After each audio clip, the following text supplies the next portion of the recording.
এর আগের টিউটোরিয়ালে আমরা ইন্টারফেস নিয়ে কথা বলেছি। এবার আমরা আরেকটা জিনিস যেটা অনেকের কাছে একটু কনফিউজিং বলে মনে হয়, বাট টাইপস্ক্রিপ্টে বেশ ভালোভাবে এটা ইউজ হয়, সেটা হচ্ছে জেনেরিক। জেনেরিকের ব্যবহার আমি আপনাদেরকে দেখাবো, একটা বেসিক ধারণা দেবো। তো জেনেরিক জিনিসটা কি, যদি আমি মানে ডেসক্রাইব করি, তাহলে জেনেরিক হচ্ছে একটা রিইউজেবল ব্লক অফ কোড, যেটা হচ্ছে মেইনলি আমরা টাইপের ক্ষেত্রে ইউজ করতে পারি। মানে আমরা যে টাইপগুলো তৈরি করছি না, হ্যাঁ, এবং টাইপের ক্ষেত্রে আমরা বলে দিচ্ছি যে এইটা এই টাইপের হবে, এবং সেই টাইপটা বলে দেওয়ার সময় আমরা মানে ভ্যারিয়েবল আকারে, হ্যাঁ, আমরা টাইপটাকে নিয়ে আসতে পারি। যে আসলে মানে আমরা যদি চাই যে ইউজার আমাকে যে টাইপের ডেটা দিচ্ছে, সেই টাইপ অফ ডেটাটা যদি আমি ধরতে চাই, এই ধরনের কাজ করার জন্য মেইনলি জেনারিক ইউজ করা হয়। তো এইভাবে বাংলায় বললে আসলে আপনারা বুঝবেন না, কারণ জেনারিক একটু কমপ্লেক্সই মনে হবে। সো এই জিনিসটা আমি একটু এক্সাম্পল দিয়ে দেখাচ্ছি। তো খুব সহজভাবে বলতে গেলে, যেটা ধরেন আমাদের সামনে একটা সিম্পলি একটা ফাংশন আছে, সেটা হচ্ছে অ্যাড আইডি। এই ফাংশনটা সিম্পলি কি করে, সে যে কোনো একটা অবজেক্ট প্যারামিটার আকারে নেয়, এবং আমি বলে দিয়েছি অবজেক্ট টাইপটা হবে অবজেক্ট, মানে ওবিজি আকারে সে নিবে, এবং সেটা টাইপ হবে একটা অবজেক্ট, যে কোনো অবজেক্ট সে নিতে পারে, এবং সেই অবজেক্টের সাথে সে একটা র্যান্ডম আইডি, হ্যাঁ, অ্যাড করে আলটিমেটলি সে মানে কি করবে, যে অবজেক্টটা আমি পাঠাচ্ছি কল করার সময়, মানে যদি আমি এই ক্ষেত্রে এই অবজেক্টটা আমি পাঠাচ্ছি, তো সেই অবজেক্টটার সাথে জাস্ট এই আইডি প্রপার্টিটা, সেই মানে অবজেক্টটাকে ডিস্ট্রাকচার করে তার সাথে আইডি যোগ করে ফাইনালি একটা আরেকটা অবজেক্ট রিটার্ন করে দিবে। সো তার মানে বেসিক্যালি আমরা যে অবজেক্টটা পাঠাবো, এই ফাংশনটা সেই অবজেক্টের সাথে একটা আইডি প্রপার্টি অ্যাড করে আমাকে ফাইনালি আরেকটা অবজেক্ট রিটার্ন করবে। সো এটাই হচ্ছে অ্যাড আইডি ফাংশনের কাজ। এখন আমরা যদি এই জায়গাটাতে, আমরা তো মানে এখানে অ্যাড আইডি ফাংশন কল করে দিয়েছি, সো ইউজারের মধ্যে আমার এই ফুল অবজেক্টটা থাকার কথা। আমি যদি এখন ইউজার ডট দেই, তাহলে দেখেন আমাকে সে সাজেশনে শুধুমাত্র আইডি দিচ্ছে, হ্যাঁ, কারণ সে কিন্তু এই যে নেম এজ এগুলো কিন্তু দিচ্ছে না। আমার কিন্তু নেম এজও কিন্তু আছে এখানে, ঠিক আছে। সো এই জিনিসটা কেন সে দিতে পারছে না কেন? এর কারণটা হচ্ছে, আমরা যখন এখানে ইউজারটাকে পাস করেছি, তখন আমরা ডেফিনেটলি আমরা ইউজারের মধ্যে নেমও পাস করেছি, কিন্তু টাইপস্ক্রিপ্ট এই জায়গাটায় কিন্তু জানে না। সে জাস্ট জানে যে আমাকে একটা অবজেক্ট দেওয়া হবে, কিন্তু সেই অবজেক্টের ভিতরে সমস্ত প্রপার্টি সে জানে না। শুধুমাত্র সে আইডিটাকে দিতে পারছে, কারণ আইডিটা তার এই বডির মধ্যেই তৈরি হয়ে নতুন একটা অবজেক্ট তৈরি হয়েছে, যেটার লাস্টে একটা আইডি আছে। সো যার কারণে সে বুঝতে পারছে আইডি আমার আছে, কিন্তু যে অবজেক্টটা সে ডিস্ট্রাকচার করছে, সে কিন্তু কম্পাইল হওয়ার আগে আমাদের কোড রিড করছে কিন্তু, হ্যাঁ। সো সে এই জিনিসটা জানে না যে আসলে এই জায়গাটার মধ্যে, এই অবজেক্টটার মধ্যে আমার কল করার সময় ইউজার কি দিবে, সেটা তো সে জানে না। সো যার কারণে সেইটাকে সাজেস্ট করতে পারছে না। তো এইটাকে যদি আমরা ওভারকাম করতে চাই, বা এই ক্ষেত্রে আমরা জেনেরিকের ব্যবহার বুঝতে পারি কিভাবে। আমরা যদি দেখেন, তার মানে কি, তার মানে এখানে আমার ইউজার কি দিচ্ছে, সেই জিনিসটা টাইপস্ক্রিপ্টের কাছে আননোন, হ্যাঁ, মানে তার কাছে এটা ভ্যারিয়েবল। এই পুরো জিনিসটাই আমার ভ্যারিয়েবল, এবং যে ইউজার যে জিনিসটা দিচ্ছে, সেই জিনিসটাকে আসলে তাকে এখানে ক্যাপচার করতে হবে এই জায়গাটাতে, যে আমাকে ইউজার কোন টাইপের ডেটা দিচ্ছে, সেই ডেটাটাই তার কাছে একটা ভ্যারিয়েবল, সে জানে না। এই জায়গাটা আমি বলতে পারছি না, তাই না? সো সেইটা যদি আমরা করতে চাই, এক্ষেত্রে আমরা ডেফিনেটলি আমরা জেনারিক ইউজ করতে পারি। কিভাবে? আমরা ইউজার যখন কল করবে, সেই ডেটাটাকে যদি ধরতে চাই যে সেটা আসলে কি টাইপ, তাহলে তাকে এইভাবে একটা সাইন দিতে হবে, এবং সেটার মধ্যে আপনি যে কোনো নামে সেটাকে রিসিভ করতে পারেন, বাট নর্মালি কনভেনশন হচ্ছে এটাকে টি নামে রিসিভ করে, ঠিক আছে। সো টি, তাই হয়তো হতে পারে টাইপস্ক্রিপ্টের টি, আমি জানি না, বাট এখানে নর্মালি ইউজাররা সবাই টি হিসাবেই আমরাও করি। সো এখানে টি দিয়ে এটাকে আমরা ক্যাপচার করতে, মানে সোজা কথা বাংলায় বললে, ইউজার এখান থেকে যখন কল করবে, যে জিনিসটা সে পাঠাচ্ছে, সেই পুরা টাইপটা এখানে চলে যাবে, সে ক্যাপচার করবে এই জায়গাটা টি এর মধ্যে। তাহলে আমি এখানে ওবিজি যে আছে, তাকে আমরা শুধুমাত্র এই অবজেক্ট না বলে আমরা এখন বলে ফেলতে পারি টি। সো সোজা কথা, টি হচ্ছে একটা ভ্যারিয়েবল, কিন্তু এটাই হচ্ছে জেনারিক। আমি জেনেরিক ওয়েতে এটাকে রিসিভ করলাম, মানে ইউজার যা দিবে সেটাই আমি এখানে ক্যাপচার করলাম, এবং অবজেক্টের টাইপটা সেটাই দিয়ে দিলাম। এখন সে ট্র্যাক করতে পারবে। এখন যদি আমরা ইউজার ডট দিই, তাহলে দেখেন এজ, আইডি, নেম তিনটাই সে দিতে পারছে, ঠিক আছে। এবং আপনি যদি এখানে নেম, এজ ধরেন, আরেকটা দিলেন, ধরেন কান্ট্রি,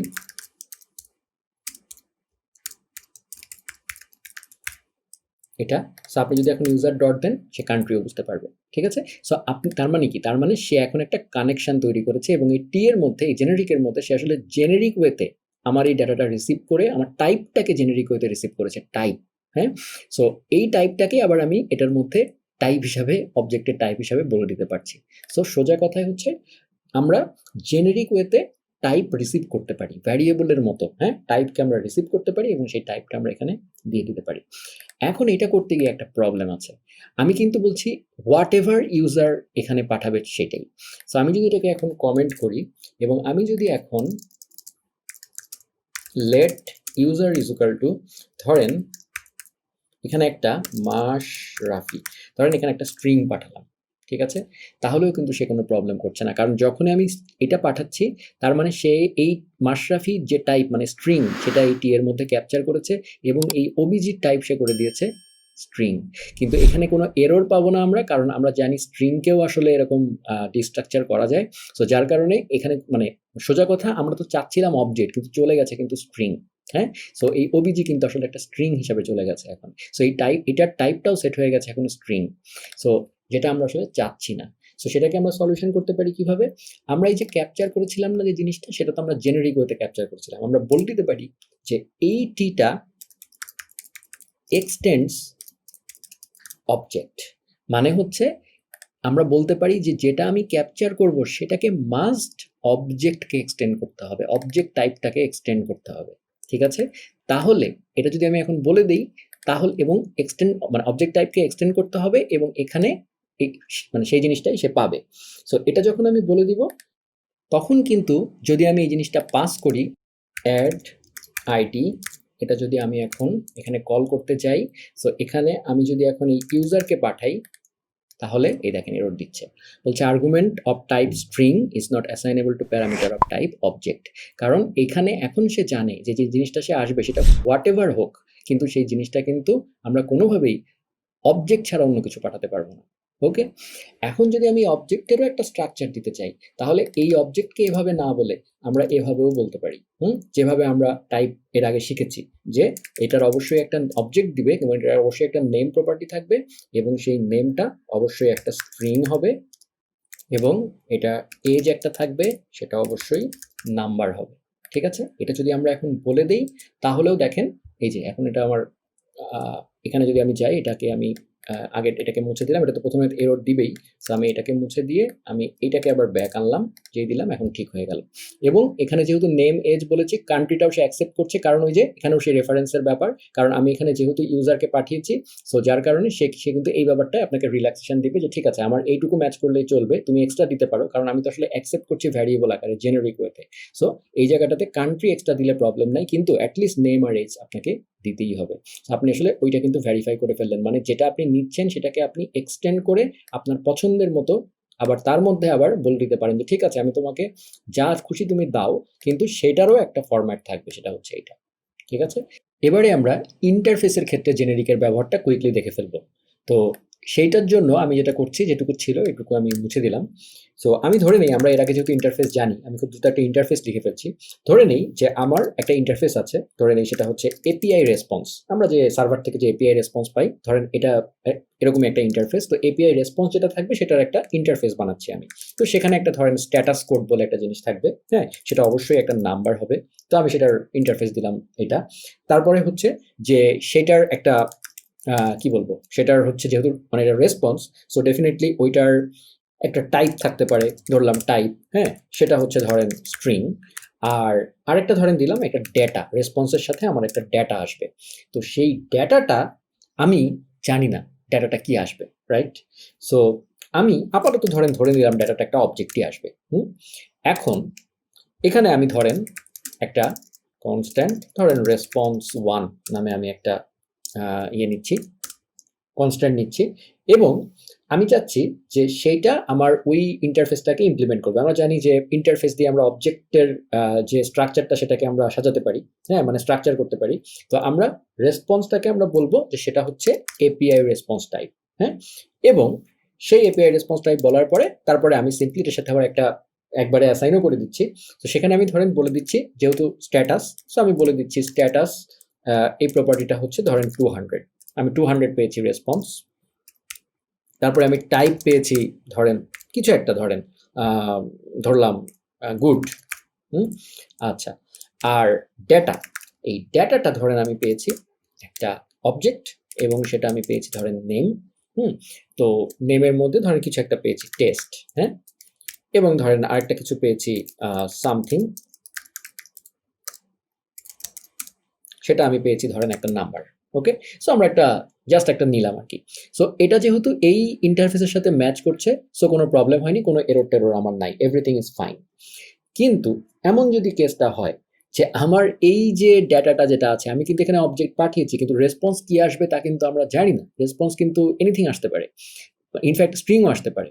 সো আমি যদি ওই আগের মতো, এর আগের যে এক্সাম্পলটা আমরা দেখলাম, একইভাবে যদি আমরা এটাকে ভ্যারিয়েবল ওয়েতে বা জেনেরিক ওয়েতে এই ইন্টারফেসের মধ্যে টাইপটা পেতে চাই, তাহলে আমাদেরকে এইভাবে রিসিভ করতে হবে, এইখানে টি। হ্যাঁ, এখানেও এবার আমরা টি হিসাবে রিসিভ করব, এবং এই জায়গাটায় আমি বলে দিব সেটা হবে টি।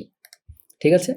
এখন দেখেন আমি যখন এটা বলছি, তখন বলছে এই যে এখানে কিন্তু আমি যেহেতু এটা পাঠিয়েছি, এখন কিন্তু আমার এই জায়গাটাতে মানে এই যে রিসিভ করবে ইন্টারফেস, তাহলে এখান থেকে কিন্তু দিতে হবে। সেই দেওয়াটা তাহলে এই যে এপিআই রেসপন্স যখন আমি দিচ্ছি, তখন এই জায়গাটাতে আমি বলে দেবো এই টিটা কি আসলে। যখন আমি ডেটা পাঠাচ্ছি তখন আমি দেখতে পাচ্ছি, এই জায়গাটায় আমি দেখতে পাচ্ছি এটা অবজেক্ট। সো আমি তাহলে এখন এখানে বলে দিলাম এটা অবজেক্ট। যেই বললাম, তাহলে যেটা হবে এই অবজেক্টটা এইটি রিসিভ করবে, এবং এই ডেটার ভ্যালু মানে এই ডেটার টাইপটা সেইটা অ্যাসাইন হয়ে যাবে। সো তার মানে আমি যদি এখন এই জায়গাটায় একটা স্ট্রিং পাঠাই, ধরেন টেস্ট, তাহলে কিন্তু আমার এরর থাকবে, কারণ এখানে কিন্তু বলেই দিচ্ছে আমাকে অবশ্যই পাঠাতে হবে অবজেক্ট, এবং সেইটা আলটিমেটলি এখানে যে এইটার সাথে ম্যাচ মানে করতে হবে। যেহেতু এখন করছে না, করবে যদি আমি এই জায়গাটায় এখন স্ট্রিং দিয়ে দিই।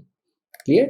সো বুঝতে পারছেন যে আমরা সত্যি কথা বলতে জেনারিক ইজ কাইন্ড অফ আপনার মানে কি বলবো, মানে জেনারিক ওয়েতে আপনি বা ভ্যারিয়েবল ওয়েতে আপনি আগে থেকে জানেন না, আপনি বিফোর হ্যান্ড আপনি জানেন না ভ্যারিয়েবলটা একেবারে ভ্যালু অ্যাসাইন করার আগ পর্যন্ত আপনি জানেন না যে এটা আসলে এটা টাইপটা কি হবে।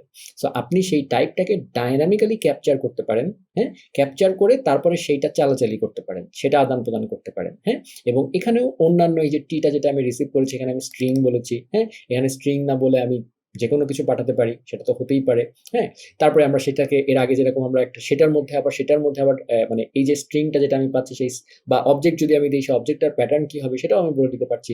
So it's nothing, just generic ওয়েতে আমি টাইপটা ভ্যারিয়েবল আকারে রিসিভ করছি এবং সেই অনুযায়ী কাজ করছি বিফোর হ্যান্ড। কারণ আমরা জানি যে টাইপস্ক্রিপ্ট কিন্তু আমার কম্পাইল হওয়ার আগে লিখতে লিখতেই কিন্তু আমার আসলে সে কাজ করছে। হ্যাঁ, সে টাইপ চেকিংটা করছে, সে আমাকে ডেভেলপার এক্সপিরিয়েন্স দিচ্ছে। সো এই জিনিসটা তো আসলে যখন কম্পাইল হবে তারপরে সে জানতে পারতো যে এর ভিতরে কি আছে বা কি আসলে পাঠাচ্ছে ইউজার। সো সেটাকে আগে থেকে বুঝতে হলে তাকে এইভাবে কানেকশন করে দিতে হবে আমাদেরকে। তাহলে টাইপস্ক্রিপ্ট আপনাকে প্রপার ইন্টেলিজেন্স সাজেশন দিতে পারবে, প্রপার টাইপ চেকিং করে দিতে পারবে। সো আশা করি ইন্টারফেস বলছি, জেনারিকটা আপনারা মোটামুটি বুঝতে পেরেছেন। আর এছাড়া আপনারা অবশ্যই ডকুমেন্টেশন দেখবেন, কারণ এটা একটা বিগিনার মানে সিরিজ। তো এই সিরিজে আর ডিটেলে আমি যাচ্ছি না, আমি আপাতত পরের লেসনে চলে যাচ্ছি।